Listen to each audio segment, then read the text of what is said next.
dan kejang-kejang, menyebabkan pendarahan, langsung kayak lemes gitu loh, kaki gue tuh kayak, awas mas nanti kelihatan. Waktu itu aku nggak ada kecurigaan sama sekali, nakutin banget, gak lazim gitu, maksudnya aneh gitu ya, biar nggak kayak aku gitu ya, jangan dicontoh kayak aku. Assalamualaikum Kakung, Buyut, Om Tante online semuanya. Ini balik lagi aku sekarang mau cerita seputar sunat yang kemarin baru aja dilaksanakan. Sebenarnya nggak kemarin banget sih, ini late post banget karena sunat itu dilakukan pas bulan Desember kemarin. Sekarang udah bulan Januari ya. Jadi sebelum aku cerita tentang sunat, aku mau ini dulu cerita seputar lahirannya Halvan kemarin. Karena ada yang tanya, itu kamu bayi 4 kilo normal? Iya benar banget, itu lahiran normal. Kok bisa gitu? Iya bisa karena nggak ketahuan. Jadi kenapa nggak ketahuan? Karena ya USG terakhirku kan di awal trimester ketiga kan, di usia 7 bulanan. Dan aku rencana akan USG lagi itu, misal kalau aku lewat HPL, aku rencananya baru mau USG lagi. Tapi ternyata di pas hari HPL itu, Halvan lahir gitu. Jadi ya belum sempat USG kan, USG terakhir yang di 7 bulan itu. Jadi bener-bener nggak tahu sama sekali. Di usia 7 bulanan itu kayak belum ini sih ya, belum ada indikasi bayi besar, belum terlalu kentara lah. Kalaupun ada lebih, itu pun lebih sedikit gitu kata dokternya, belum yang kayak over banget gitu ya, masih normal lah gitu. Makanya santai-santai aja tuh waktu itu. Jadi bobotnya Halvan itu naik drastis pesat itu di usia 38 mingguan gitu. Di usia 38 mingguan itu aku kayak apa istilahnya? Kayak bernafsu banget untuk induksi alami. Nah, waktu itu aku induksi alami pakai kurma. Nah, tahu sendiri kan ya, kurma itu kan satu bijinya aja kalorinya tinggi gitu. Aku bisa makan 3 kali sehari dan sekali makan itu aku 7 sampai 9 biji gitu loh. Dari dalam sehari itu aku bisa sampai 20-an biji kurma itu aku makan gitu. Jadi bagi bunda-bunda yang masih pada hamil gitu ya, jangan sampai kita itu makan ketat, makan bagus gitu ya kan. Kalori terkontrol di kehamilan trimester 1, 2, tapi pas menjelang kehamilan malah kita tuh nggak bisa ngontrol gitu karena saking nafsunya mungkin induksi alami kayak aku kayak gitu ya.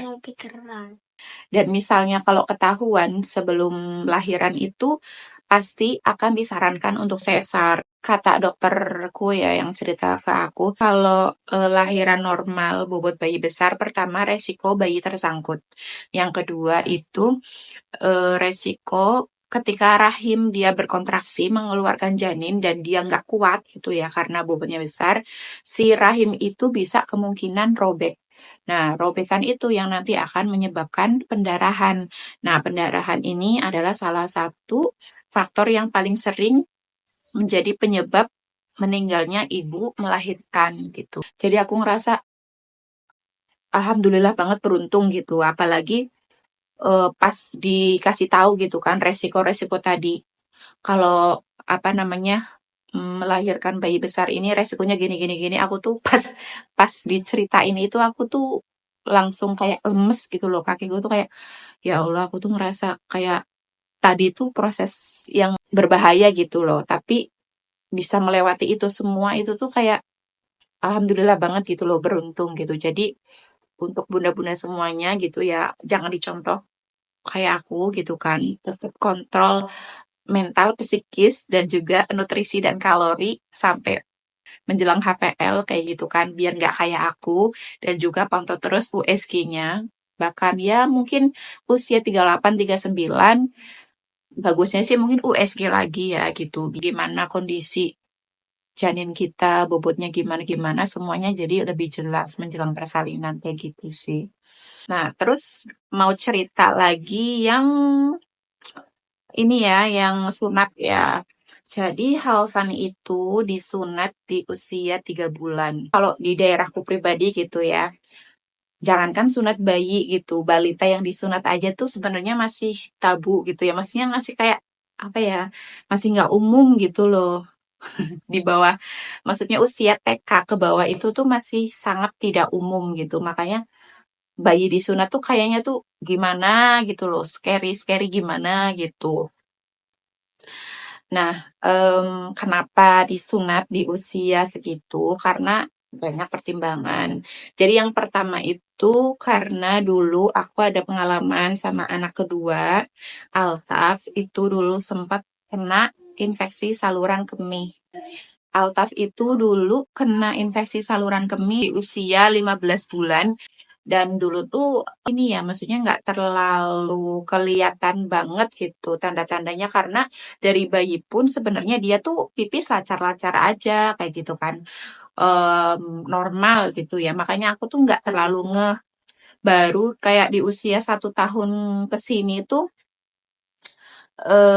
dia ini pipisnya agak sedikit gitu ya, agak sedikit. Waktu itu aku nggak curiga sama sekali karena memang waktu itu posisinya dia tuh anaknya aktif banget, jarang di rumah.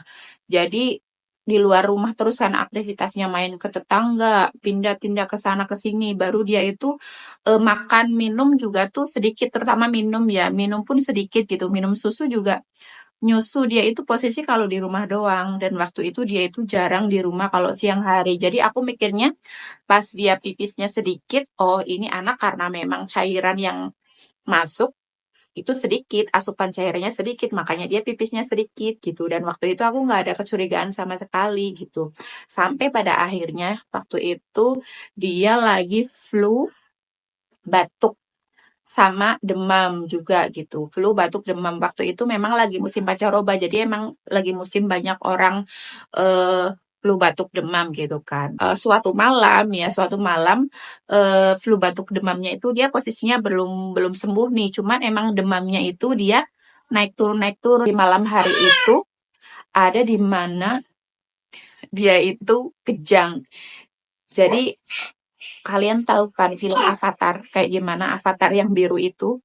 Nah, bayangin aja ya anak kita itu kulitnya itu kayak gitu-gitu. Nggak sebiru itu, nggak sebiru film di Avatar itu. Kalau kalian bayangin kulit habis kena pukul kan lebam itu kan warna biru biru keunguan kayak gitu kan biru tua gitu dan itu warnanya tuh kayak gitu dari ujung rambut sampai ujung kaki full kayak gitu dengan posisi mata tuh terbelalak ya terbelalak ke atas dan badannya itu tegang dan kejang-kejang sekian detik lah berapa detik itu bener-bener nakutin banget. Oke, kita lanjutkan di sini karena di sebelah itu lagi berisik. Anak-anak lagi pada main. Ya jadi Halvan itu sebenarnya juga dia normal-normal aja gitu ya, nggak ada apa-apa, pipis juga lancar gitu. Cuman takutnya kejadian sama terulang lagi dan akunya itu udah kadung trauma. Jadi kita lakukan pencegahan dengan sunat sedini mungkin kayak gitu. Sebenarnya sempat galau sih, karena kan ya nggak lazim, nggak lazim gitu, maksudnya aneh gitu ya, masih bayi disunat gitu kan di tempatku gitu. Jadi banyak sih saran nanti sunatnya pas umur segini-segini aja, begini aja gitu. Cuman aku udah kayak Parno duluan gitu kan. Karena dulu kan Altaf itu kejadian ISK waktu pas aku lagi pulang kampung. Jadi kondisi itu banyak orang kan di sana. Sementara sekarang kan aku posisinya di rantauan gitu kan, sendirian gitu. Nggak ada keluarga juga di sini. Jadi takutnya kalau ada apa-apa tuh aku tuh sendiri coy gitu dan anak udah 3 gitu kan. Jadi takutnya tuh repot dan lain sebagainya. Jadi kemarin tuh sempat dibilangin, oh nanti kalau bayi tuh begini-begini, kalau disunat jadi begini-begini, takutnya begini begitu. Ada banyak mitos juga kayak gitu kan. Cuman ya udahlah, aku mikirnya namanya juga negara berkembang kan, banyak mitos sana sini, ina itu gitu. Sementara di negara maju sunat pada bayi itu kan udah biasa banget, jangankan yang 3 bulan kayak Halfan gitu ya. Bayi 14 hari aja itu udah disunat tuh udah biasa di sana kayak gitu kan. Jadi ya udahlah bismillah kayak gitu kan. Kita aja yang nggak terbiasa, makanya tuh aneh kayak gitu. Padahal di negara maju aja udah biasa, udah bismillah aja gitu. Nah, untuk sunatnya sendiri, aku mau cerita ya kemarin testimoni sunatnya. Jadi kalau Altaf dulu itu dia pakai metode dijahit. Nah, kalau Halfan ini dia pakai metode lem seal. Jadi apalah aku lupa bahasa Inggrisnya ya. Pokoknya dia itu pakai lem, nggak dijahit gitu ya. Jadi dia itu posisi disunat hari Senin sore. Hari Senin sore, hari Jumatnya itu dia udah kering gitu, lemnya tuh dia udah lepas sendiri gitu, udah lepas dengan sendirinya.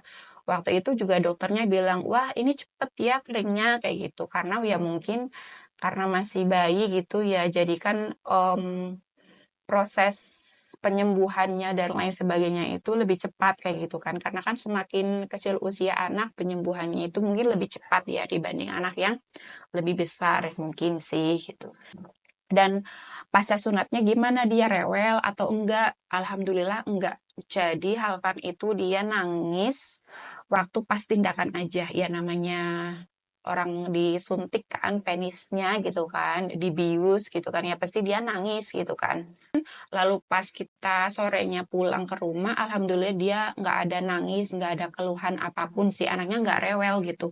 Malam juga dia tidur nyenyak-nyenyak aja gitu ya, kayak biasa gitu, kayak nggak habis diapa-apain gitu. Justru yang kayak khawatir tuh orang-orang di sekitarnya dia kayak gitu. Dianya yang habis disunat aja kayak santuy-santuy aja slow, tapi yang kayak banyak pikiran, yang khawatir, aduh nanti gimana, ini nanti takut apa, itu malah orang-orang di sekitarnya dia kayak gitu.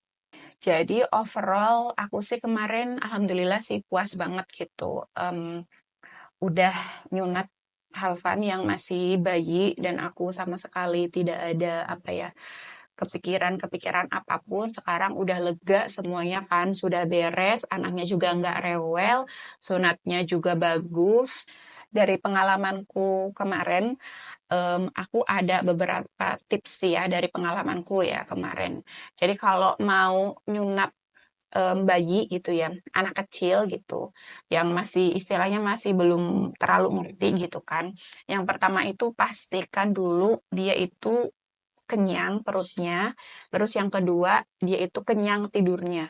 Jadi ya jangankan kalau disunat gitu ya, kalau anak kurang tidur aja kan udah rewel kan, dia tuh nangis-nangis apa segala macem gitu kan.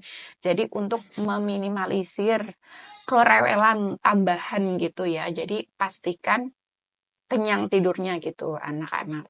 Jadi pas waktu tindakan itu dia udah nggak rewel duluan gitu. Oke, kayaknya itu aja sih yang mau aku ceritain. Jadi yang seputar kelahiranku tadi, mudah-mudahan ini bisa jadi pelajaran buat bunda-bunda semuanya biar nggak kayak aku gitu ya. Terus yang tadi sunat testimoninya juga bunda-bunda yang punya anak kecil, balita, bayi, mungkin yang ada kayak kepengenan-kepengenan disunat, aku udah ngasih gambarannya ya kayak gimana, kayak gitu.